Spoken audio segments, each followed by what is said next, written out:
And welcome back, and it is the 2nd of April, further Maths 5 a day, and let's just go straight to the first one.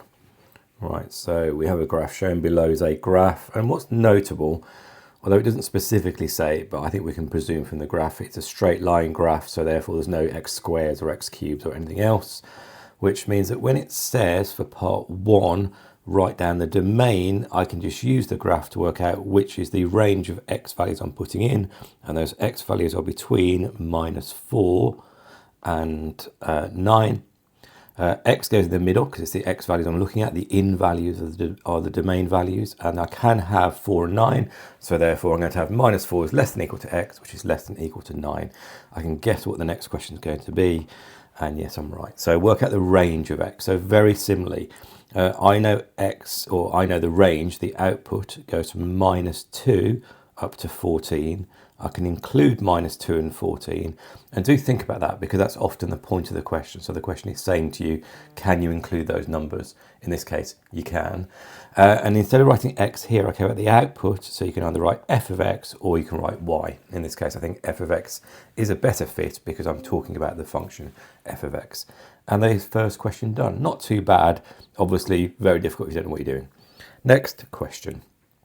Angle ACB is an obtuse angle, so ACB is this angle here, which I'll call phi. Find the sides of angle ACB. Okay, so I've got some sides and some opposite angles, so this feels like a sine rule. So let's just write it down. I'm not really sure how those x's are going to disappear, but let's write it down anyway. So what am I trying to find the angle? So sine of 12 over opposite side, which is x, is equal to sine of phi that I don't know, divided by 3x. Okay. I was wondering what was going to happen to the x. Of course, the x's cancel, don't they? Because I'm dividing both sides by x. So in effect, x is cancelled. Or if you want an intermediate step, I can say that 3x times sine 12 is equal to x times sine phi. And then you can cancel the x's then. Either way, I can see that phi is going to be inverse sine, I can say arc sine, A-level word, but inverse sine of 3 sine 12. Calculator out, and that gives me 38.6 degrees. And I'm done, but of course I'm not, because I need to remember again, as I try and say often and try and do with all these videos, go back and read the question. It wants an obtuse angle. So now I'm going to remember that the graph of the sine curve looks something like this.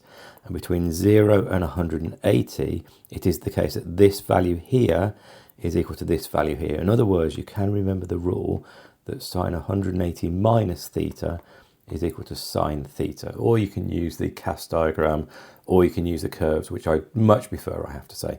Either way, the obtuse angle that's equivalent is going to be 180 minus 38.6, which is going to give me 141.4 degrees. And that is my answer to that question. Next question, and final question today. Solve minus cos x equals 5 sine x 4. Divide both sides by cos x and divide both sides by 5. That's going to give me -1/5 is equal to tan x. Well, that I can solve, so therefore x is equal to tan minus 1 of -1/5. So again, calculator out, 2 trig questions today. So tan minus 1 of -1/5, and that gives me -11.3. Doesn't give me a decimal place, so I'll call it 11.3.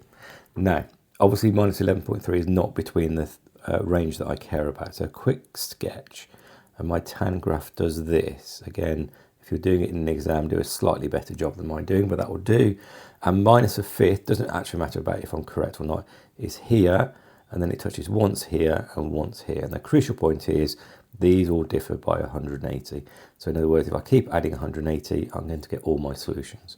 So -11.3 plus 180 is 168.7.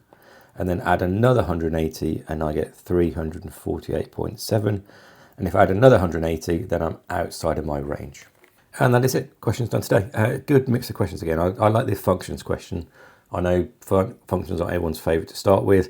Good sort of sneaky sine rule question in the middle, and good trigonometry solving question at the end. So as ever, let me know how it went for you. That's it for today. Like and subscribe. See you tomorrow. Thanks all.